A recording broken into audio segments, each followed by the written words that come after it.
दोस्तों 2019 में ओयो की हालत इतनी खराब थी कि आप सोच भी नहीं सकते। जो कंपनी एक टाइम पर भारत की स्टार स्टार्टअप मानी जाती थी, 2019 आते आते इतने खतरनाक पोजीशन पर आ गई कि लोगों को लगा जैसे ओयो बस बंद ही होने वाला हो। Oyo's net losses widened to $335 million.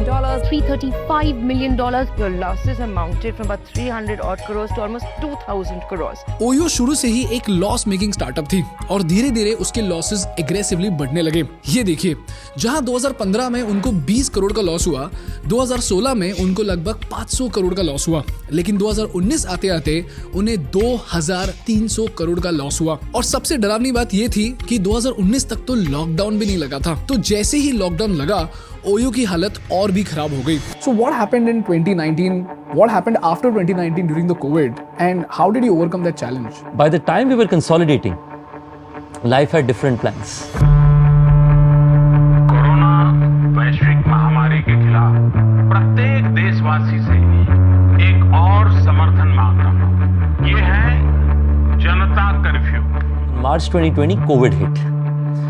So a company that was growing triple-digit percentages year on year, overnight, the company lost 70% of its revenues. ये इसलिए हुआ दोस्तों क्योंकि ओयो ने अपने बिजनेस मॉडल को लेकर एक बहुत बड़ी गलती कर दी और इस एक गलती ने ओयो का नाम पूरे मार्केट में खराब कर दिया। लेकिन पिछले कुछ सालों में रितेश अग्रवाल और उनकी टीम ने अपने बिजनेस मॉडल में एक ऐसा शिफ्ट ला दिया है कि अचानक से जो कंपनी 2300 करोड़ के लॉस में थी, वही कंपनी FY24 में 229 करोड़ का प्रॉफिट कमा चुकी है। Oyo's net profit in the September quarter inched upwards to reach 158 crore rupees. We are opening more hotels now than ever before. A company that has moved from listing parts of hotel properties to pivoting to a fully led inventory business. Oyo turned a profit of about 132 crore rupees. leading chain of hotels, homes and spaces. इसी से दोस्तों OYO एक बार फिर भारत में एक star startup बन चुका है और आज इसे one of the greatest comeback stories of India कहा जा रहा है। और अगर आप इस गलती और सुधार को समझ जाओ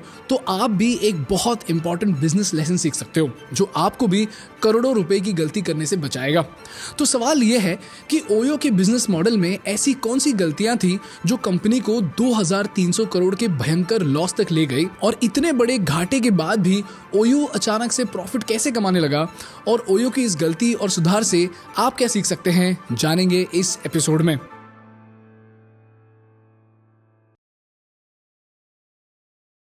दोस्तों ये चैनल ज़ेरोदा और थिंक स्कूल का एक जॉइंट इनिशिएटिव है जिसके माध्यम से हम भारत को world class business case studies पढ़ाना चाहते हैं। तो अगर आप भी बिजनेस सीखना चाहते हो तो प्लीज़ इस चैनल को सब्सक्राइब करो ताकि हम इसी तरह आपको बिजनेस केस स्टडीज पढ़ाते रहें। आपके लिए तो ये लाइक और सब्सक्राइब फ्री है, लेकिन हमारे लिए ये बहुत बहुत ज़रूरी है। दोस्तों ओयो की जो बिजनेस मॉडल है वो 4 स्टेजेस में इवॉल्व हुई है। ओरावल stage model, OYO rooms model, MG model और फ्रेंचाइज मॉडल। और अगर आप इन चारों मॉडल्स को समझ जाओ ना तो आपको भारत के होटल इंडस्ट्री का एक बहुत ही गहरा अंडरस्टैंडिंग मिलेगा। तो चलिए समझते हैं ये मॉडल्स कैसे काम करते हैं। जैसा कि हम सब जानते हैं, रितेश अग्रवाल ने ओयो शुरू किया ओरावल स्टेज के नाम से, जिसमें उनका आइडिया बहुत ही बेसिक और सिंपल था। जब वो मुंबई आए, उन्हें समझ आया कि मुंबई में होटल बहुत महंगे हैं और मुंबई में कई सारे बजट होटल्स थे जिनको ढूंढना बहुत बहुत मुश्किल था।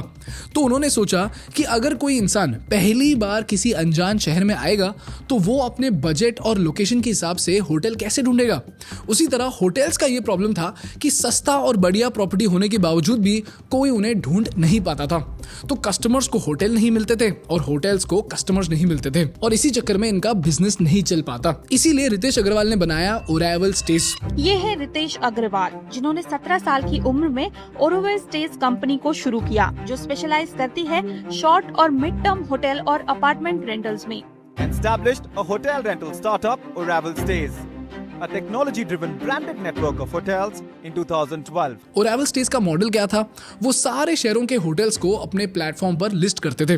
तो अगर आप मुंबई आते हो और आपका बजट 3000 रुपीज पर नाइट है तो आप इस प्लेटफॉर्म में जाकर ये फिल्टर लगा सकते हो कि मुझे अंधेरी वेस्ट में 3000 रुपीज पर नाइट का होटल चाहिए। तो जितने भी सारे होटल्स अंधेरी वेस्ट में होंगे वो सारे आपको एक ही प्लेटफॉर्म पर दिखाई देंगे और जब भी आप होटल बुक करते हो ओरावल स्टेज को उसमें से कमीशन मिलता था। तो काफी सिंपल मॉडल था, राइट?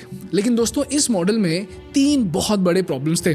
पहली प्रॉब्लम थी स्टैंडर्डाइजेशन की, जिसमें सारे प्रॉपर्टी ओनर्स अपने हिसाब से होटल चलाते थे। कोई 3,000 रुपए में बहुत ही बढ़िया और क्लीन रूम देता था, तो कोई फोटोज में अच्छी रूम्स दिखाकर घटिया एक्सपीरियंस देता था। कहीं वाईफाई बहुत अच्छी चलती थी, कहीं पर बिजली ही नहीं चलती थी। तो इससे क्या हो गया, कई सारे कस्टमर्स ये समझने लगे कि ओरेवल स्टेज के जो होटल्स हैं इनका कोई भरोसा नहीं है। इसी वजह से कस्टमर रेटिंग गिरने लगी और रिपीट कस्टमर्स कम होने लगे। दूसरा प्रॉब्लम था अनस्टेबल प्राइसेस और ट्रांसपेरेंसी का। इसमें यह होता था कि 2 होटल्स जो एग्जैक्ट सेम दिखते थे, जो एग्जैक्ट सेम फैसिलिटीज देते थे, उनमें से एक 1200 का दिखता था और दूसरा 5,000 का। और जब सेम कैटेगरी की प्रॉपर्टीज में इतना अंतर आ गया तो कस्टमर्स फिर से शक करने लगे और कुछ होटल ओनर्स तो बस लूटने के लिए ज्यादा प्राइस दिखाने लगे। और तीसरा प्रॉब्लम था कस्टमर एक्सपीरियंस का।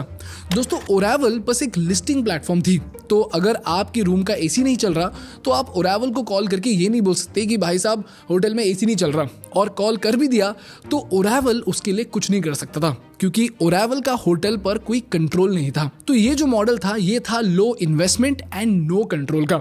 इसीलिए दोस्तों रितेश अग्रवाल और उनकी टीम ने ओरेवल से स्विच किया ओयो रूम्स मॉडल पर। और ये मॉडल दोस्तों इतनी कामयाब रही कि 2016 तक ओयो के पास 68,000 रूम्स थे, 2.3 मिलियन बुकिंग्स यानी 23 लाख बुकिंग्स थे, और ओयो की बुक्ड रेवेन्यू 2015 में 36 करोड़ से 2016 में आते आते 1000 करोड़ रुपए तक पहुंच गई। तो सवाल यह है कि इस मॉडल में ऐसी क्या खास बात थी? दोस्तों ओयो रूम्स मॉडल में ओयो की टीम ने होटल ओनर से कहा कि भाई साहब अगर आप हमारे साथ जुड़ना चाहते हो तो आपको ना कुछ स्ट्रिक्ट गाइडलाइंस फॉलो करनी पड़ेगी। पहले hotels room shifting, unclean rooms और पुअर सर्विस के लिए कंप्लेंट्स रिसीव करा करते थे, लेकिन इसके बाद ओयो ने क्रॉस स्कोरिंग सिस्टम इंप्लीमेंट किया। तो अगर किसी होटल पे ज्यादा कंप्लेंट्स आए तो उसको क्रॉसेस दिए जाते थे। जैसे रूम शिफ्टिंग कंप्लेंट पर 4 क्रॉसेस मिलते थे, अनक्लीन रूम्स के लिए 3 क्रॉसेस मिलते थे, और इसी तरह अगर किसी होटल को 20 क्रॉसेस मिल जाते तो ओयो उसे तुरंत अपने लिस्टिंग से निकाल देता। और इसी तरह ओयो ने 200 से ज्यादा होटल्स को डीलिस्ट किया ताकि ओयो होटल्स का कस्टमर एक्सपीरियंस बेहतर हो सके। ओयो ने इसके साथ साथ स्टैंडर्डाइजेशन के लिए नए रूल्स बनाए। रूम मैपिंग सिस्टम इंट्रोड्यूस किया गया ताकि कस्टमर्स को वही रूम मिले जो उन्होंने बुक किया है। ब्लैक लिस्टेड रूम्स को सिस्टम से हटा दिया गया, और अगर कस्टमर को गलत रूम मिलता तो तुरंत SMS अलर्ट भेजा जाता। इसके साथ साथ ओयो ने होटल ओनर ऐप लॉन्च किया ताकि कस्टमर और होटल के इश्यूज तुरंत रिजॉल्व हो सके, और अगर होटल की रेटिंग 3.5 स्टार से नीचे जाती तो उस होटल की जांच होती। लेकिन अगर कोई hotel consistently 4.5 stars rating maintain करता तो ओयो उसको ज्यादा बिजनेस देता और उस होटल को प्रमोट करता, जिससे उनका रेवेन्यू और ऑक्यूपेंसी रेट दोनों भी बढ़ जाता। ये सब करने के बाद ओयो का जो रिपीट बुकिंग रेट था वो 20 से 25% तक पहुंच गया, और अगर कस्टमर एक्सपीरियंस की बात करें तो वो भी बेहतर हो गया। इसी से हुई दोस्तों ओयो की रैपिड ग्रोथ। उनके रेटिंग्स 3 और 3.5 स्टार से सीधे 4 और 4.5 स्टार तक पहुंच गए, और ओयो की रेवेन्यू रफ्तार पकड़ने लगी। 2016 आते आते ओयो के पास 6,500 होटल्स, और उसी समय ट्रीबो के पास सिर्फ 125 होटल्स थे और फैब होटल्स के पास सिर्फ 225 होटल्स थे। और यहीं पर दोस्तों 2013 से 2016 तक रितेश अग्रवाल पूरे भारतीय स्टार्टअप इकोसिस्टम के स्टार बन गए। Someone who's made headlines many times in the past, a story that has caught the imagination of just so many people, especially in the startup community. Ritesh Agarwal, founder and CEO of Oyo Rooms. His story is the stuff that legends are made of. Definitely one of the biggest success stories in that travel and tourism. लेकिन दोस्तों यहीं से शुरू हुई OYO की मुसीबत। ये देखिए 2015 से 2016 के अंदर ओयो के फाइनेंसेस इतने आउट ऑफ कंट्रोल चले गए कि उनके लॉसेस 20 करोड़ से लगभग 500 करोड़ तक पहुंच गए। और ये इसलिए हो रहा था क्योंकि 2016 में ओयो के कंपनी एक्सपेंसेस अचानक से 32 करोड़ से 520 करोड़ तक पहुंच गए, यानी एक साल में इनका एक्सपेंस 16 गुना से बढ़ गया। तो सवाल यह है कि जब सब कुछ इतना अच्छा चल रहा था तो अचानक से 2016 में ऐसा क्या हो गया कि ओयो इतने खतरनाक लॉसेस में जाने लगा? वेल दैट इज बिकॉज 2016 में जियो वेव के साथ ट्रैवल एंड स्टे मार्केट में मेक माई ट्रिप, गो आईबीबो, Booking.com, फैब होटल्स और ट्रीबो होटल्स जैसे कंपनीज आने लगे। ये देखिए, मेक माई ट्रिप के पास 2016 में $180 मिलियन की फंडिंग थी, फैब होटल के पास $8 मिलियन की फंडिंग थी, ट्रीबो के पास $17 मिलियन और गो आईबीबो के पास $250 मिलियन की फंडिंग थी। और जैसे जैसे इंटरनेट यूजर्स बढ़ते जा रहे थे, ट्रैवल ऐप यूजर्स के नंबर्स आसमान छूने लगे। और इसी रेस के बीच शुरू हुई दोस्तों एक कैश वॉर। इस कैश वॉर में ओयो के कॉम्पिटिटर्स होटल ओनर्स को बोलने लगे कि भाई साहब, ओयो आपसे 20% कमीशन लेता है, ओयो आपको लूट रहा है, हम सिर्फ आपसे 10% लेंगे और आप बस ओयो से अपना होटल जो है उसको डिलिस्ट कर दो। और इसके साथ साथ मेक माई ट्रिप और गो आईबीबो जैसे कंपनीज ओयो के कई सारे होटल्स को डीलिस्ट करने लगे। तो कई सारे होटल ओनर्स ओयो को छोड़कर फैब, ट्रीबो और मेक माई ट्रिप के पास जाने लगे। और इस स्ट्रैटेजी को कॉम्बैट करने के लिए रितेश और उनकी टीम ने पूरी जोर लगा दी। वो हैवी डिस्काउंट्स देकर खुद लॉस उठाने लगे ताकि होटल ओनर्स को फायदा हो और उनको रिटेन कर सके। जैसे होटल रूम अगर 1000 का हो तो कस्टमर्स को वो 900 रुपए में रूम देकर होटल ओनर को 1000 रुपए देकर खुद 100 रुपए का लॉस उठाने लगे ताकि कस्टमर्स को डिस्काउंट मिले, होटल ओनर्स को बिजनेस मिले और उनको मिले रिटेंशन। फिर वो एग्रेसिव मार्केटिंग करने लगे और इसके साथ साथ उन्होंने एक बहुत बड़ी गलती कर दी। ओयो ने इंट्रोड्यूस किया एक मॉडल जिसका नाम था MG मॉडल, यानी minimum guarantee model. MG model में ओयो होटल ओनर से उनके होटल का एक फिक्स्ड इनकम गारंटी एग्रीमेंट करता था। इसका मतलब ये था कि ओयो हर महीने होटल ओनर को एक फिक्स्ड अमाउंट देगा, चाहे होटल में गेस्ट आए या ना आए। जैसे मान लो होटल शांति पैलेस नाम का एक होटल है जिनके पास कुछ 20 रूम्स हैं और वो हर महीने लगभग 4 लाख रुपए कमा रहे हैं। अब ऐसे होटल्स को सबसे बड़ा प्रॉब्लम ये होता है कि वो कभी 4 लाख महीना कमाते हैं तो कभी 1 लाख महीना कमाते हैं। और ये जो 1 लाख महीना कमाते हैं ये होता है ऑफ सीजन में। और चाहे बिजनेस कम हो या ज्यादा, उन्हें जो अपने स्टाफ का खर्चा है, जो मेंटेनेंस का खर्चा है, वो तो करना ही पड़ता है। लेकिन यहीं पर ओयो ने शांति पैलेस जैसे होटल्स के साथ एक मिनिमम गारंटी कॉन्ट्रैक्ट साइन किया और उनसे कहा कि हम आपको 3 लाख पर मंथ का मिनिमम गारंटी देते हैं। यानी अगर अगले महीने शांति पैलेस सिर्फ 1 लाख भी कमाए तो ओयो उनको 2 लाख रुपए अपनी जेब से देगा और इसके बदले ओयो को शांति पैलेस का पूरा कंट्रोल मिलेगा। तो ओयो अपने डेटा एनालिसिस और मार्केट कंडीशंस के हिसाब से ये डिसाइड करेगा कि शांति पैलेस की रूम्स कब 1000 रुपए में बिकेंगे, कब 3000 में, कहां शांति पैलेस को प्रमोट करना है और कहां शांति पैलेस को प्रमोट नहीं करना है। इसका मतलब शांति पैलेस प्राइसिंग, इन्वेंट्री मैनेजमेंट और मार्केटिंग का पूरा कंट्रोल ओयो को देगा। अब ये सुनकर होटल ओनर्स बहुत खुश हुए क्योंकि उन्हें फिक्स्ड इनकम मिल रही थी और उनको मार्केटिंग का टेंशन नहीं लेना पड़ रहा था। तो सैलरीज और कॉस्ट कटिंग का जो टेंशन था वो उनको नहीं लेना पड़ रहा था। और ये MG मॉडल ओयो ने सिर्फ high revenue, high performing hotels को साइन करने के लिए करा ताकि कॉम्पिटिटर्स इन्हें पोच ना कर पाए। तो जैसे ही ये मॉडल इंप्लीमेंट हुआ तो ओयो के पास हजारों होटल्स साइन अप करने लगे और ओयो का रेवेन्यू भी बहुत ही तेजी से ग्रो करने लगा। और इसी समय ओयो MG मॉडल को इंटरनेशनली भी एक्सपैंड करने लगा। लेकिन इसका नतीजा क्या हुआ? 2015 में जहां उनको सिर्फ 20 करोड़ का लॉस हुआ, 2016 में करीब 500 करोड़ का लॉस हुआ और 2019 आते आते ओयो के लॉसेस 2300 करोड़ क्रॉस कर गए। और ये हुआ दोस्तों 3 कारणों की वजह से। पहले तो जैसे ही होटल ओनर्स को ये मालूम पड़ा कि उन्हें गारंटीड पैसा मिलने वाला है, उन पर कस्टमर एक्सपीरियंस को बेहतर बनाने का जो प्रेशर था ना, वो कंप्लीटली चला गया। दूसरा, कुछ ओनर्स इतने चंट थे कि वो अपने गेस्ट को बोलते थे कि आप डायरेक्ट बुकिंग कर लो और फिर ओयो से भी मिनिमम गारंटी का पैसा लेने लगे। मतलब अगर ओयो 2 लाख का मिनिमम गारंटी देता था तो होटल ओनर्स क्या करते थे, वो जानबूझकर 1.8 लाख का बुकिंग ओयो से लेते थे और बाकी जो 20,000 रुपीज है ना, उसके लिए गेस्ट को बोलते थे कि आप ओयो से नहीं, डायरेक्ट हमसे बुकिंग कर लो, ताकि उन्हें कस्टमर्स का 20,000 भी मिले और ओयो का मिनिमम गारंटी का पैसा भी मिले। तीसरा, रैपिड एक्सपेंशन के चक्कर में ओयो को यह समझ आ गया कि कई जगहों पर उन्होंने अपने होटल पार्टनर्स के रेवेन्यू को ओवर एस्टिमेट कर दिया। जैसे उन्हें लगा कि कुछ होटल्स तो कम से कम 3 लाख पर मंथ तो कमा ही लेंगे, लेकिन फिर भी वो कभी 2.5 लाख से ज्यादा कमा नहीं पाए और इन सारे होटल्स को ओयो को अपनी जेब से पैसा देना पड़ा। जैसे हैदराबाद के द कॉन्क्लेव होटल को ओयो ने 12.96 लाख पर मंथ की मिनिमम गारंटी दे दी, लेकिन जब बुकिंग्स गिर गई तो ओयो ने सिर्फ पहले ही 2 महीने का पेमेंट करा और उसके बाद पैसे देने बंद कर दिए।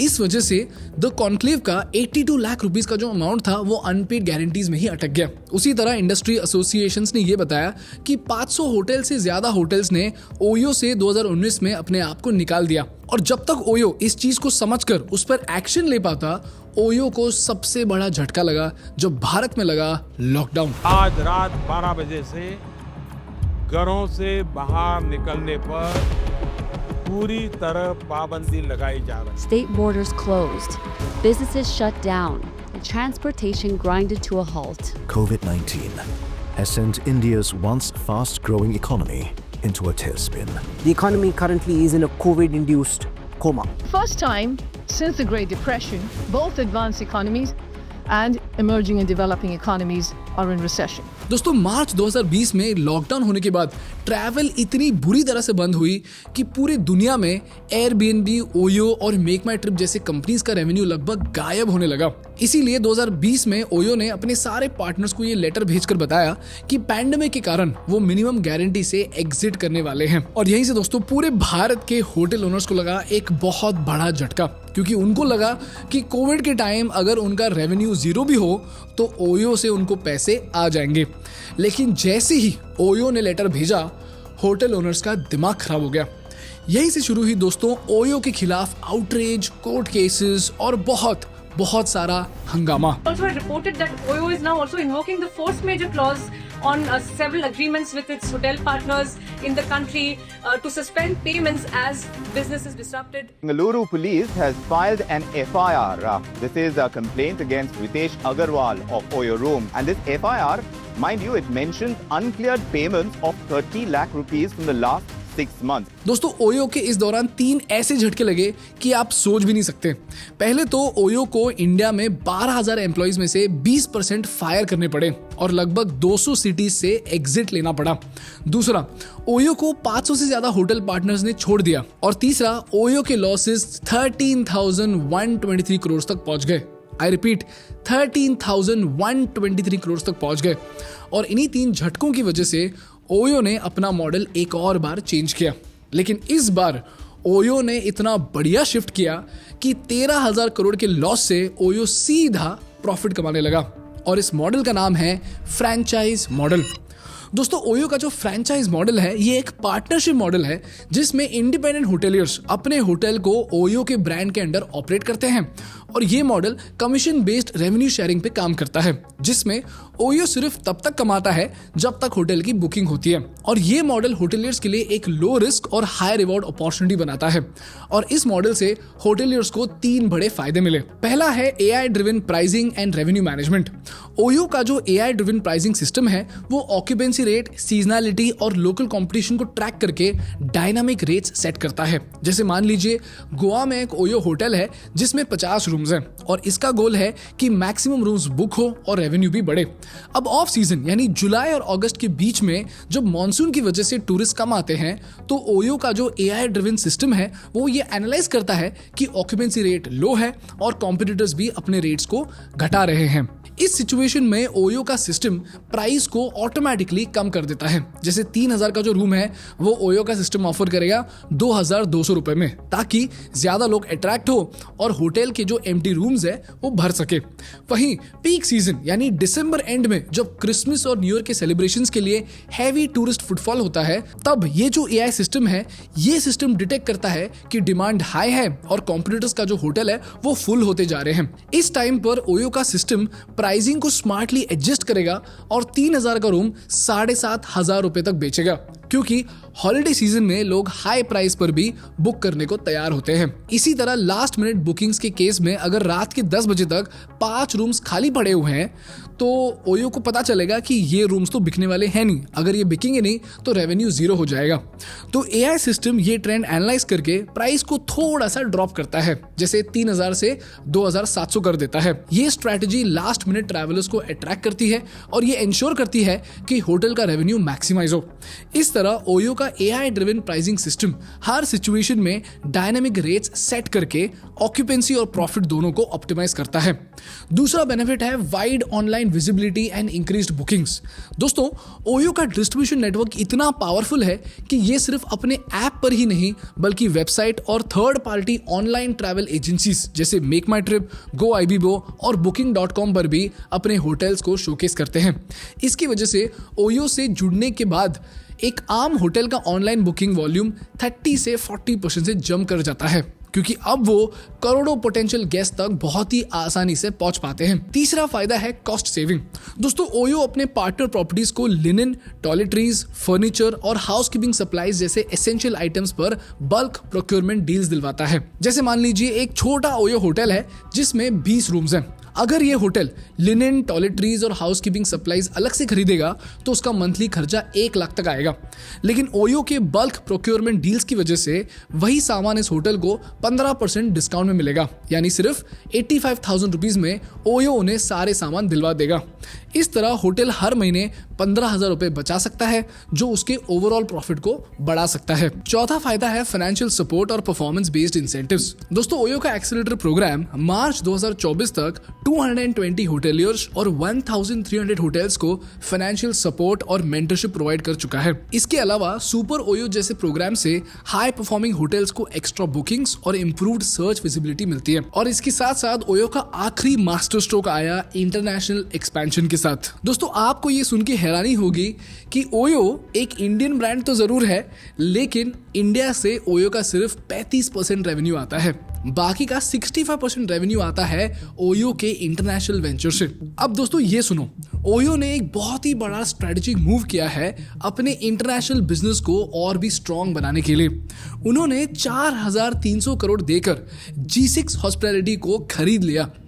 जिनको नहीं पता उनको हम बता दें कि G6 हॉस्पिटैलिटी अमेरिका की एक लीडिंग लॉजिंग कंपनी है जो मोटेल 6 और स्टूडियो 6 दोनों ब्रांड्स को ओन करती है। और इसी तरह ओयो पहले 80 से ज्यादा कंट्रीज में ऑपरेट करती थी, लेकिन आज ओयो सिर्फ 35 कंट्रीज में ऑपरेट करती है। लेकिन इसमें सबसे अच्छी बात यह है, यूरोप, यूके और इंडोनेशिया में आज ओयो सबसे ज्यादा काबिल प्लेयर्स में गिना जा रहा है। और ओयो का मानना यह है कि G6 का एक्विजिशन FY26 में उन्हें 1,100 करोड़ के प्रॉफिट तक ले जाने में मदद करेगा। तो इसी तरह दोस्तों, ओयो का फ्रेंचाइज मॉडल एक विन विन सिचुएशन क्रिएट करता है, जहां होटेलियर्स को बेटर रेवेन्यू, कॉस्ट सेविंग और वाइड कस्टमर रीच मिल रही है, क्योंकि उन्हें ओयो की मार्केटिंग और टेक्नोलॉजी का सपोर्ट मिल रहा है। एंड लास्टली, फ्रेंचाइज के साथ ओयो कंपनी सर्विस्ड होटल्स भी चलाता है, और ये है ओयो 4.0। इस मॉडल में ओयो डायरेक्टली 120 शहरों में 700 से ज्यादा होटल्स को मैनेज करता है, जहां ओयो ऑपरेशन से लेकर मार्केटिंग तक हर चीज खुद संभालता है। इसी तरह दोस्तों, अपने बिजनेस मॉडल को बदलकर, मिनिमम गारंटी की गलती से सीखकर, कोविड के इम्पैक्ट से बचकर फ्रेंचाइज मॉडल पर शिफ्ट होकर ओयो ने अपनी गलतियों को सुधारा और आज वो 13,000 करोड़ के लॉस से उठकर FY24 में 229 करोड़ के प्रॉफिट तक पहुंच चुके हैं। तो दोस्तों, ये थी ओयो की कहानी, और इससे हम 3 बहुत ही पावरफुल बिजनेस लेसन सीख सकते हैं। Lesson number 1, growth without control is a ticking time bomb. तो अगर आप किसी भी बिजनेस को बिना प्रॉपर कंट्रोल और ओवरसाइट के एग्रेसिवली स्केल करते हो तो वो एक टाइम बॉम्ब बन जाता है। ओयो ने बिना फुल प्रूफ सिस्टम के होटल्स ऐड किए, जिसका रिजल्ट ये हुआ कि क्वालिटी और कस्टमर एक्सपीरियंस गिर गया। तो हमेशा याद रखिए, एक्सपेंशन जितनी फास्ट हो, गवर्नेंस उतनी ही स्ट्रांग होनी चाहिए, और अगर गवर्नेंस नहीं है तो एक्सपेंशन नहीं होनी चाहिए। Lesson number 2, revenue is not equal to profit and only cash flow is king. OYO का रेवेन्यू रैपिडली ग्रो तो कर रहा था, लेकिन उनका बिजनेस कैश बर्न मोड में था, ना कि कैश अर्न मोड में। मिनिमम गारंटी मॉडल और डीप डिस्काउंट्स ने लॉसेस को इतना बढ़ा दिया कि उनका दिवाला निकलने वाला था। तो हमेशा याद रखो, अगर आप प्रॉफिट नहीं कमा रहे हो और सिर्फ रेवेन्यू ग्रोथ पर ध्यान दे रहे हो तो आप अपने बिजनेस की कब्र खुद खोदने जा रहे हो। लेसन नंबर 3, कस्टमर एक्सपीरियंस आपके बिजनेस का सबसे बड़ा वेपन होता है। इस केस में हमने ये देखा कि इनिशियल ग्रोथ के बाद ओयो का डाउनफॉल तब शुरू हुआ जब कस्टमर्स का ट्रस्ट टूटने लगा। स्टैंडर्डाइजेशन और क्वालिटी एश्योरेंस के बिना किसी भी सर्विस बिजनेस का सक्सेस शॉर्ट टर्म होता है। तो अगर आप एक सुपीरियर कस्टमर एक्सपीरियंस नहीं दे पा रहे हो तो कंपटीशन आपको रिप्लेस कर देगा। एंड लास्टली दोस्तों, हमेशा याद रखना, बिजनेस में गलतियां सबसे होती है, लेकिन सवाल यह है कि क्या आप उन गलतियों से सीख कर अपने बिजनेस मॉडल को ट्वीक कर रहे हो या नहीं। इस केस में हमने ये देखा कि ओयो ने बहुत सारी गलतियां करी, लेकिन उन सारी गलतियों से सीख कर उन्होंने अपना बिजनेस मॉडल चेंज किया और आज वो प्रॉफिटेबल कंपनी बन चुके हैं। उन्होंने कंट्रोल सिस्टम स्ट्रॉन्ग किए, कॉस्ट ऑप्टिमाइजेशन सुधारे और प्रॉफिट्स पर फोकस बढ़ाया। तो अगर आप फेलियर से सीखने को रेडी हो और स्ट्रैटेजी इंप्रूव कर सकते हो तो आप मार्केट में हमेशा सक्सेस पा सकते हो। तो गलतियां तो करो, लेकिन गलतियों से सीखते रहो। That's all from my side for today guys. अगर आपको इस वीडियो से कुछ सीखने को मिला तो प्लीज इस वीडियो को लाइक कीजिए और इसी तरह बिजनेस केस स्टडी सीखते रहने के लिए हमारे चैनल को सब्सक्राइब कीजिए। आपके लिए तो ये फ्री है, लेकिन हमारे लिए ये बहुत बहुत जरूरी है। Thank you so much for watching. I will see you in the next one. Bye bye.